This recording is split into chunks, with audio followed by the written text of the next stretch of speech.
Dan Marsden, you are ex-director of Savills, worked for some big firms in the industry. Why do you think estate agents are lazy and really crap at business generation? Talk to me.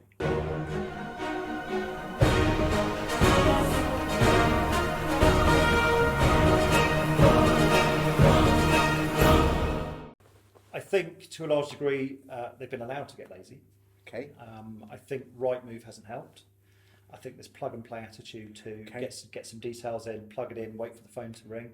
There's been no need for business development. Can you remember the old days with hot boxes? Yes. Probably tell the people who are under, tell me, what's a hot box? Anyone who's under the age of 30 wouldn't know what a hot box is. I know a guy in the West End who works for a pretty well-known brand who still uses a hot box, even though he's got the tools available not to.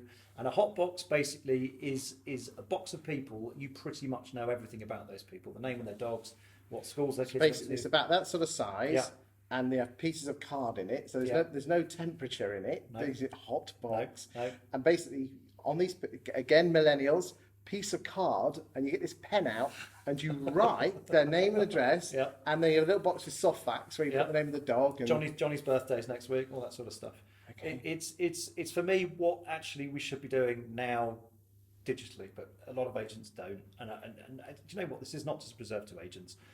Anybody in a sales and business development function needs to be doing this better. Because you put them into the CRM and they kind of get lost, don't they? They get lost forever. And you know, the truth is there is a percentage of people. If you've got a database of 30,000 people, I can't remember the numbers, probably about 200 of those people are probably dead. And the problem is if you don't cyclically go through your CRM and you don't speak to the people that are on there, that you've actually spent money to get onto your database, you might as well just chuck the money out the door because... And I hate using this saying, but it's true. The money's in the list. Okay, the business is the database, and people forget to go back to Sales 101. The reason I get more business and the reason I can generate more business is because on a regular basis I work through and maybe phone those people just to make sure A, they're still alive, B, they're still interested in buying or listing property, and that doesn't happen. It's interesting. Wife and I have been considering moving for the last few months. We're in a position where we can buy a house without selling, yet we will have a house to sell once we've bought the other one. And we put ourselves on the mailing list of every single agent in Grantham. Okay. And how many phone calls do you think I've had? Soddle. Two, actually. Almost soddle. Okay. Yeah. And one of them was for a property completely not... And the second one was where... And they when they rang up, so given the due, they did ring up in a kind of voice that was, the boss is telling me to do this. Hi, it's Jane here from, just if you're still looking for a house, will you let me know? It's hey, at least they're picking the phone up. Yeah, I mean, look, 10 out of 10 for picking the phone up. But I just think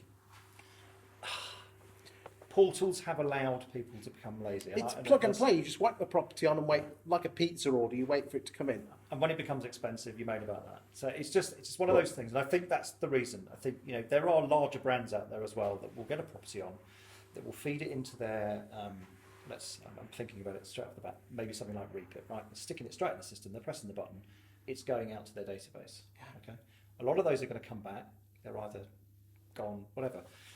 It's the next bit that's crucial, and the difference in a good agent and an okay agent and a crap agent. Okay, the good agent I'm talking about in the West End, he's in his 50s, he's old school, he's hot box guy. He's got the box of buyers. He knows when he lists his 2-bed flat in Fitzrovia, it's going to get sold that afternoon. He knows. He just knows that. And I think if you're not keeping control of your database, if you don't have your hot buyers or your landlords to chase who you think are almost there, or your maybe people going to listing, how are you supposed to grow that business? Right. Guys, if you pick up the bloody phone to these people. We're in a people business, not a property business. That's what it's all about, that's absolutely isn't it? Yeah, it's absolutely it. Property is the commodity of the business, but actually you're never going to do... people do business with people they like or like them. Yes. And that's, people say people do business with people. It doesn't go far enough. They do business with people they like, obviously, and trust as an expert, or as full of integrity. And it's not about the brand, it's about the person that sits down. I believe this guy. I believe this. Why do you think? Because again, most negs and valuers are of the millennial age, which means they're below 33, 34. Why are they afraid to pick the phone up? It comes back to training again, Chris. I mean, back in the day, when you did sales training, you did role plays on phones, which is hideous, and nobody enjoys those. I mean, it's just not one of those. Even as recently as 5-6 years ago, sales teams are people who will sit and that's how they sell. For me, that's never been how you sell. And social media and email for me is the way to start a conversation. That leads to a phone call, which leads to a coffee. It's not. I'm not going to do what I need to do by doing this. Now, interestingly, both of us are aware of certain firms, especially in London and the South East, that have set up client services departments. To the uninitiated, what is a client services department and why do they work so well?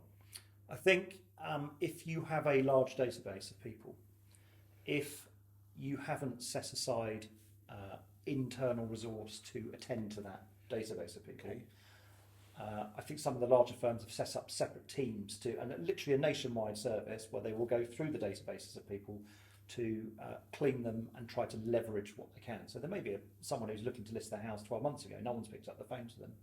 Now suddenly they are. If you do that in volume, you're going to be picking up business. It's about, it's crucial, attending to the CRM, whether it's by successive email management, whether you've got campaigns going out, or whether it's someone picking up the phone. So do you think that, I'm not talking about probably the one-man band with two or three people in, but firms with a number of offices or big firms should have a dedicated person or persons in a group called a client services department whose sole job it is to basically sweep up everything that the negs in the front line have missed and engender relationships and just keep talking to them. Well, I mean, in the old days, that all happened anyway. That was part of the negs role. You set time aside to do it. Of course it is. So really, if the negs aren't doing it, that's a lack of training or lack of accountability. But if it isn't, set a separate department up where they're not customer facing and all their job is to pick the phone up. You either rejig what you've got right now to save you taking on an extra cost, and you just say, look, you are going to be spending this part of your day doing this. It's just how it is. It's got to happen. If you've got the money to chuck at a client services department or a couple of people to do that, there's value in doing that. So a client services department is basically a business generation unit or business touch points, just keep in contact, how you doing? Yeah. No hard sell. No hard sell at all. It's interestingly, very well-known MD, CEO of one of the big CRMs, I won't mention his or her name, suggested that probably, and here's a business idea for you, so I'm giving this back to you now, is especially if you're in one of the big city centres like London, employ out-of-work actors to basically just ring. That's a great, I tell you what, we're just the people that just keep giving great ideas. There's a business opportunity. I mean, don't get me wrong, I tell you here and now, Ishmael from Prospect Engine in Newcastle, he does like an outsourced client services department. He's beaten off with sticks. Yeah. Well, probably 15 or so years ago, 20 years ago almost, sales and marketing suites across London, a lot of their temporary weekend staff are out of work actors. They're all registered with temp agencies for new homes marketing suites. So, it's just it's a different thing. You pick up the phone now rather than just... Too right. You give them a script, off you go. Perfect. There you go. Tell you what, we sort this stuff out.